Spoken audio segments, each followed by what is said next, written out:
Halo, sekarang saya lagi di tempatnya Mas Gogi. Kebetulan beliau punya angkringan, namanya Joglo Jambon. Yuk, kita lihat yuk.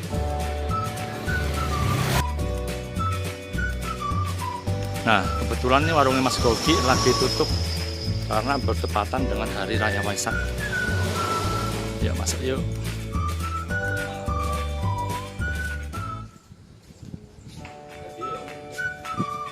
Nah, sekarang kita sudah ada Mas Wawan dan Mas Gogi. Di sini tak kenalin aja ya, karena kita akan memakai nama asli aja. Karena kebetulan Mas Wawan itu punya nama panggilan tuh yang Porno. enak. Mas Gogi ini panggilan Gogi, tapi aslinya sama Mas Dion Suryo Suryo Bandoro. Badoro. Nah, ada beberapa pertanyaan nih yang mau Boleh. tak tanyakan, dan pasti kebetulan banyak teman-teman juga yang pengen tahu nih untuk Mas Wawan dulu. Kan kita ngerti Ki, bahwa kita tahu bahwa Mas Wawan itu kan sudah bekerja juga itu. Saya bekerja. Bekerja di apa tuh ya? Di perbankan swasta. Apa tuh Bang, apa namanya? Bang Wuri Saudara. Bang Wuri Saudara sebagai auditor. auditor. Iya. Wah, berarti harusnya itu detail ya. Laporan-laporan berarti harusnya mendetail lah. Ya bisa dikatakan seperti itu. Dan misalnya menjadi apa ya? Musuh bagi yang lain katanya. Yaitu paradigma lama Mas. Tapi masih benar nggak tuh kira-kira? Enggak, kalau sekarang itu kalau untuk audit itu lebih kepada masalah partner menurut saya, rekan kerja, karena kan tujuannya sama ya. Tapi memang paradigma kalau yang dahulu auditor itu biasanya menjadi seperti anjing penjaga. Ya. Jadi dia ditakuti. Jadi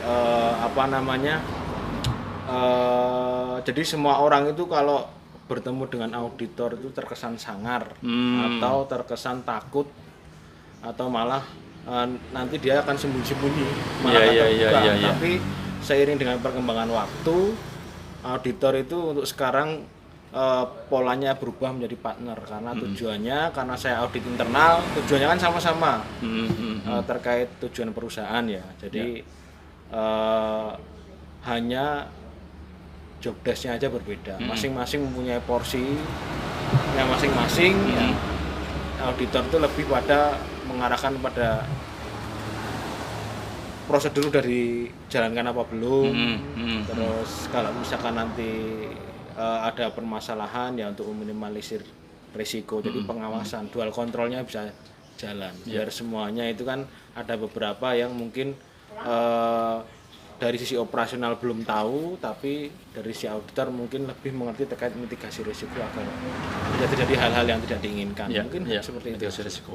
Nah, itu kan sebenarnya berarti secara finansial itu kan berarti sebenarnya sudah aman lah ya. Ya, anggap aja kita aman ya, karena kan sudah ada pemasukan pasti dan sebagainya. Nah, dari yang ku tahu kan Mas Wawan tuh buka usaha lain toh. Ya, buka usaha. Nah, apa itu Mas? Saya itu usaha mencoba itu sebenarnya udah lama sekali. Udah lama sekali, dimulai dengan saya itu pas boomingnya es blend. Saya itu buka es blend. Tapi ternyata tahun berapa itu? Tahun berapa ya saya itu 2000, sebelum saya nikah malahan itu. Tahun 2000 tanggal nikah 13-an. 2013. Nikah 2014. Oh iya. Tapi seiring perkembangan ternyata menurut saya ini karena masyarakat Indonesia itu masih belum familiar atau tidak familiar dengan model-model SS seperti itu. Mungkin awalnya memang apresiasinya tinggi, tapi seiring terus berjalannya waktu, akhirnya kecenderungannya turun. Oke. Nah, itu terus kemudian saya Setelah berapa lama dia turunnya grafiknya? sekitar 2-3 tahunan. Oke. Nah, terus karena saya melihat itu turun, kemudian pada saat itu ada booming Thai tea itu. Terus saya oh iya, karena orang Indonesia itu dia familiar dengan namanya teh, maka saya memberanikan diri untuk mencoba. Awalnya Kapan tuh mulainya berarti ya? saya sekitar tahun 2000 Dari 2013 sempat vakum setahun, berarti sekitar 2017. Oh, oke. Saya buka outlet pertama di Bilangan Sleman Barat, daerah Godean. Itu memang awal mula memang saya belajarnya franchise. Tapi seiring perkembangan waktu memang kenapa saya franchise, saya akan belajar terkait manajemennya. Betul. Terus terkait proses pengolahan. Proses pengolahan, setelah itu setelah berjalan antusiasmenya lumayan karena daerah situ belum ada banyak persaingan. Ya. Setelah itu saya memberanikan diri baru aja sekitar tahun 2019 walaupun yang daerah Sleman Barat itu udah masih berjalan sampai sekarang. Saya memberanikan diri untuk membuat branding yang Baru. sendiri. Brandingnya apa? Brandingnya ini Koboca. Koboca. Itu bukan saya kayak teman kita atau Mas Kobo itu bukan ya? Ya itu mungkin saya terinspirasi sama beliau. Oh iya. Yang bersangkutan. Tapi nanti dapat royalti nggak ya? Mas Kobo udah jadi pilot loh. Pilot nggak perlu jadi royalti. Itu tapi wajahnya itu wajahnya Mas Kobo bukan ya? Bayar royalti. Malah wajah saya itu sebenarnya. Oh. Dilihat itu pakai kacamata. Kobo. Iya. Rambutnya belah tengah. Waktu dulu saya belah tengah. Itu tahun berapa berarti itu yang Kobo ini? Ini tahun 2019 baru 19 aja. ya. Oh, kalau 2017 kemarin itu franchise ya. Franchise-nya tapi masih berjalan. Iya. Sekarang saya memberanikan diri untuk membuka branding sendiri. Dan Boleh ternyata tahu nggak alasannya kenapa itu membuat branding sendiri? karena lebih enak ya. Jadi branding sendiri itu kita bisa beli bahan sendiri, kita bisa mix sendiri, rasanya tidak tergantung, tidak ada aturan. Jadi Betul, kita betul. mau mengemix dengan model seperti apapun itu tidak ada aturan dari si pemberi franchise. Jadi bisa saya mix. Istilah kasarnya kalau bisa pakai jagung goreng dimasukkan di situ pun sebenarnya nggak masalah. Betul. Kalau misalkan umpamanya itu seperti itu. Tapi kalau menurut Mas Oman sendiri, lebih enak yang franchise atau yang bikin sendiri? Sebenarnya dari segi manajemennya juga ya? Saya lebih seneng sekarang sendiri. Jadi lebih fleksibel. Terus kemudian kita akan melakukan inovasi-inovasi baru itu lebih enak. Betul. Kalau franchise itu kan terbatas ya harus Ada, seperti ini. ya, ada standarnya aturannya, sendiri, betul, ada aturannya. Terus kemudian dari sisi budget jelas. Karena kita bisa membeli sendiri sekarang, apalagi media massa udah banyak, kita mau beli bahan melalui online bisa, tinggal kita compare. Kalau kita datang ke agen distributor, kita bisa tahu. Untungannya bisa maksimal juga berarti, nggak perlu bisa ada maksimal potongan lagi ya? Bisa maksimal, nggak ada potongan lagi. Bisa maksimal. Kemudian untuk perkembangan saat ini nih, gimana? Terlepas kalau misalkan ya kondisi saat ini ya? Kalau untuk memang persaingan TT itu kan semakin banyak. Betul.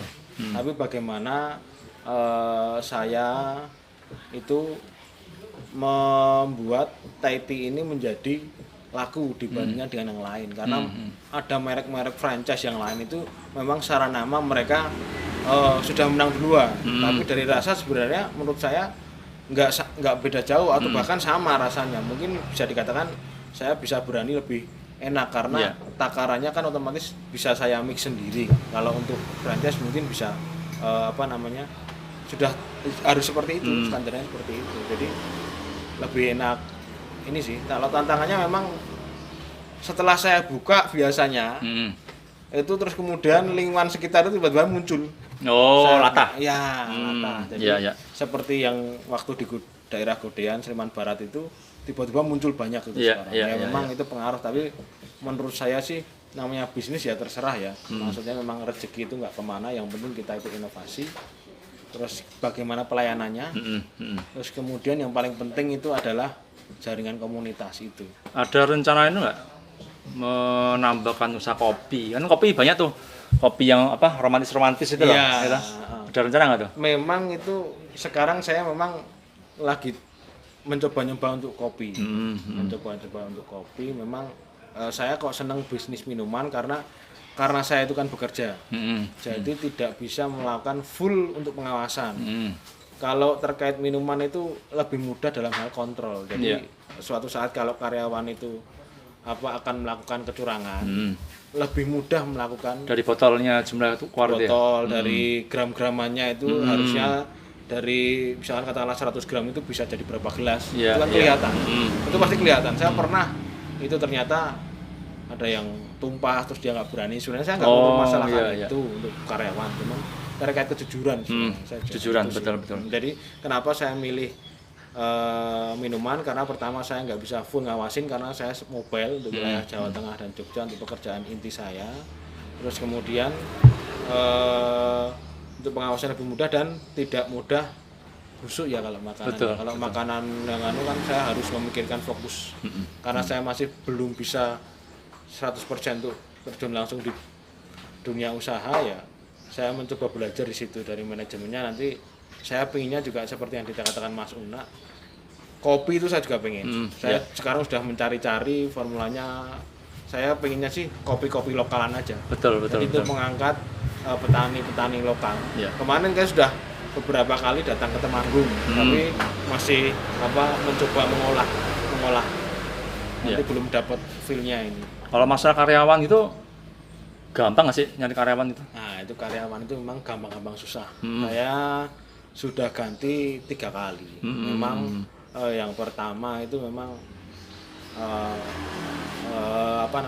tidak jujur. Ya. Makanya kemudian saya saat yang kedua itu karena sakit-sakitan, jadi saya kasihan juga. Ya, yang terakhir ini kebetulan bisa bertahan cukup Ya. lama. Oke. Nah, berkaitan dengan brandnya Mas Maman nih lah, Kobocha ini ya. Open buat franchise juga nggak sih? Siapa tahu ada teman-teman tau yang wah kita ngarep omahku, depan rumahku tuh kayaknya masih bisa dipakai deh. Nah, itu bisa nggak tuh? Kalau sekarang sih masih belum kepikiran franchise, tapi kalau kemudian teman-teman sendiri misalkan kepingin membuka seperti itu, saya sih nggak khawatir. Ya. Boleh-boleh aja. Apalagi dalam hal terkait hal seperti ini, Ya. seperti ini. Ya. Tapi yang perlu diingat juga dipertimbangkan yang paling mahal itu adalah sewa. Oke. Sewa tempat itu yang jadi perhatian khusus. Jadi kalau untuk bahan untuk teh sendiri sebenarnya nggak begitu mahal, begitu mahal dengan margin keuntungan ya cukup lumayan di atas ya 30-50%. Berarti Tergantung cost terbesar ya tempat dan orang yang menjaga dia sebenarnya. tempat. Kecuali kalau dia kerja sendiri ya. Iya, kecuali kerja sendiri. Kalau tempat memang wah luar biasa, apalagi di daerah Jogja. Iya, Tahu sendiri iya. sewanya kan. Betul. Bisa puluhan juta sendiri. Iya. Tapi kalau kemudian masih baru dan brandingnya belum terkenal ya memang ya ada dua ya, kalau bagi saya sih itu challenge saya. Iya. Ya, karena saya udah pernah pengalaman di Teti sebelumnya, apa yang harus saya lakukan itu sudah sedikit ada gambaran. Ya. Iya. Sekarang kita tanya nih, Mas Dion Gogi. Nah, dari beberapa usaha ini ya, yang Mas Gogi lakukan nih. Salah satunya adalah warung kucing ini. Iya. Iki mulainya kapan tuh sebenarnya? 5 tahun yang lalu. Itu berarti setelah 2015. 2015. Jadi ya cuma iseng-iseng aja di sebelah rumah orang tua, kan ini tanah kosong. Terus dulu awalnya itu pengen buka warung bakmi Jawa. Iya. Tapi setelah lihat kiri kanan kok kayaknya banyak banget ya yang jualan bakmi Jawa.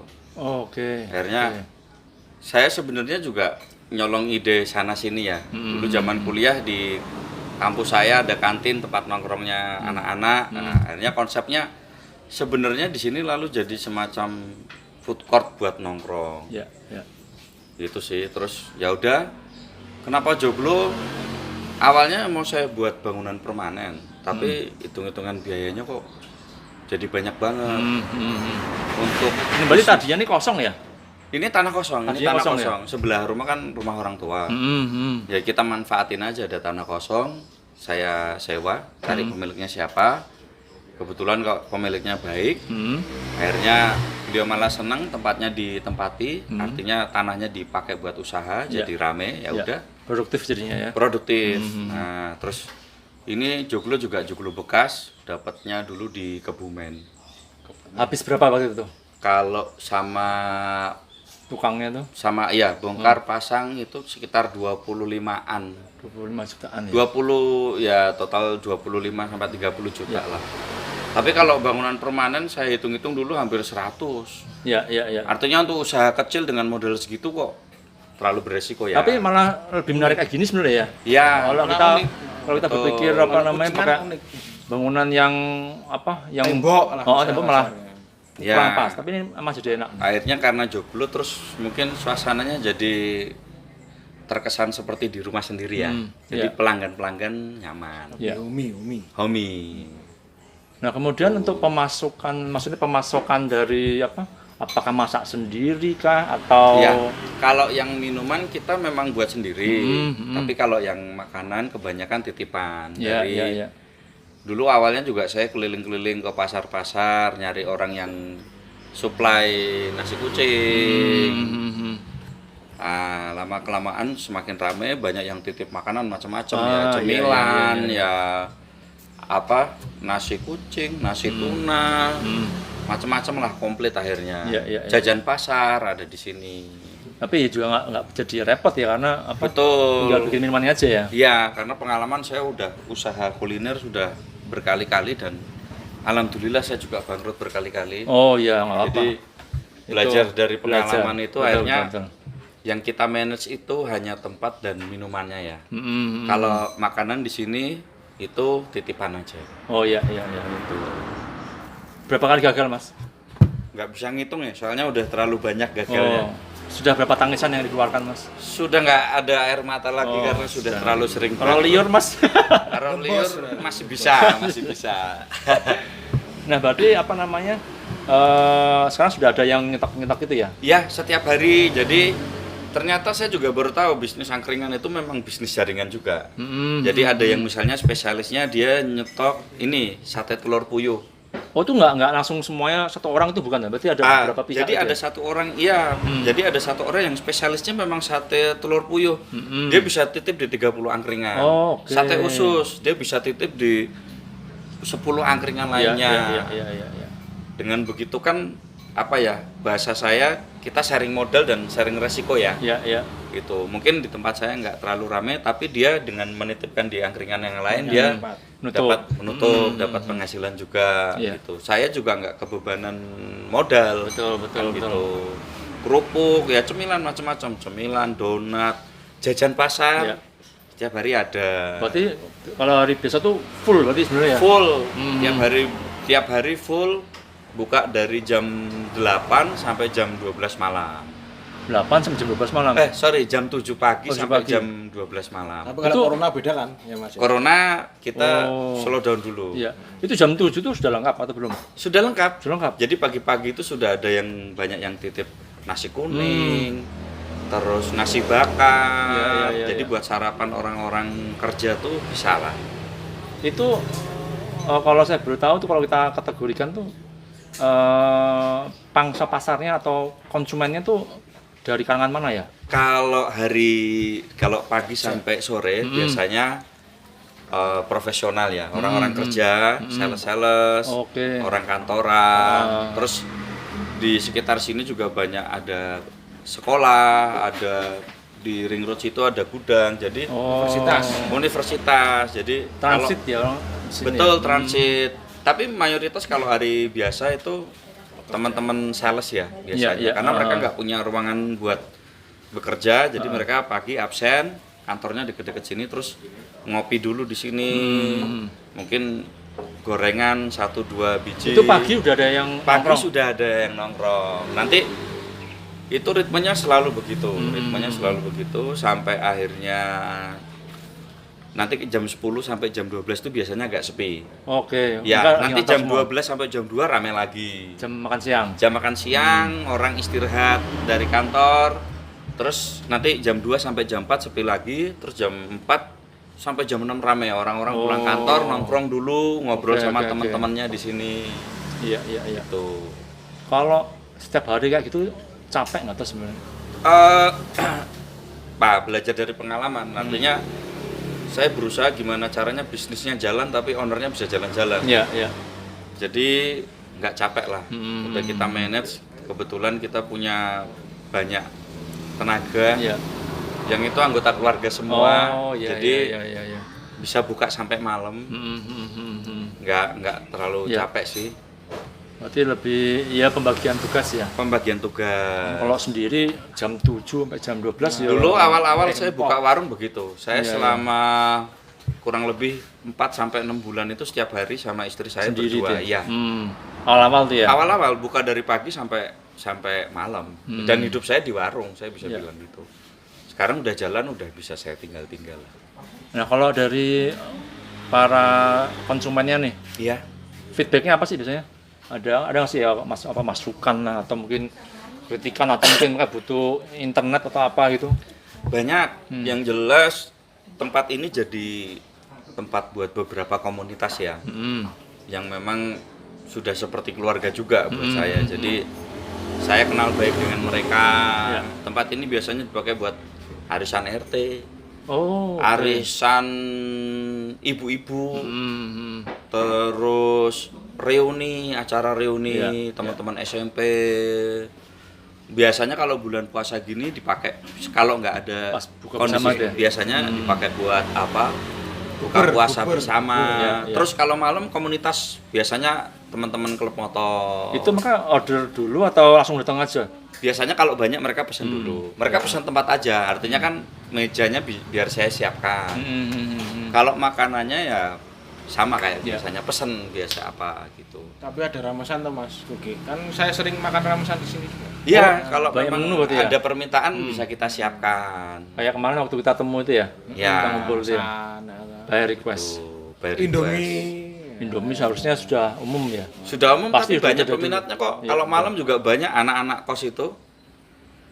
Itu mereka nggak punya tempat nongkrong ya, nongkrong di sini hampir setiap malam. Wedang tradisional tuh enak tuh. Kalau dari Minumannya, fasilitas nih? fasilitasnya di sini saya nggak langganan wifi, tapi saya diberi fasilitas dari Telkom itu ada wifi ID. Oh, mereka tinggal beli sendiri itu ya? Betul, beli vouchernya. Iya. Terus yang kedua, nah ini suasananya yang asik karena depan sawah, Iya. depan warung sawah, belakang juga Iya. sawah. Anginnya enak soalnya. Anginnya enak. Tapi untuk orang-orang yang sepuh ya masuk angin biasanya. betul. Saya contohnya. Betul. Saya nggak masuk nyindir soalnya. Ya, karena kamu memang jauh lebih Iya. tua daripada saya. Nah, Kalau saya ini kan masih muda. sekarang kita ada apa? Pertanyaan nih untuk bukan pertanyaan untuk apa? Mas Gogi dan Mas Wawan. Wawan nih. Ya. Peran istri bagi Siapa dulu apa nih? ya? Peran istri di dalam membentuk kepribadian Anda yang sekarang. Nah, Mas Wawan dulu. Ini udah nggak tanggal 21 April loh. Hari Kartini loh. Oh, Oh. Oh iya. berarti masih menghargai berarti. Masih menghargai. Ya. Peran istri apa nih? Peran istri ya peran istri itu kalau menurut saya karena saya tipikalnya orangnya itu santai dan istri saya itu kan disiplin. Jadi memang saling mengisi. Jadi paling tidak faktor kesantaian saya itu bisa ditembak terus sama istri Oh saya. iya. Walaupun Kejar-kejar itu ya. walaupun pedes, tapi memang harus ditelan. Jadi bisa berubah saya jadi. Ini nganu Mas, peran istri jangan curhat Mas. Oh, iya. Jangan diterus-terusin curhatnya. Itu kalau Mas. kepedesan Positif. nyari minumannya di rumah apa nyari minum di luar, Mas? Kok bocah? Oh, Oh. baca. Gitu. Ya, ya. Oh iya tadi belum tanya alamatnya loh kok bocahnya. Oh, nanti tak tunjukkan. Tak kasih profilnya. Diberi link. Kasih No link. worry, no worry.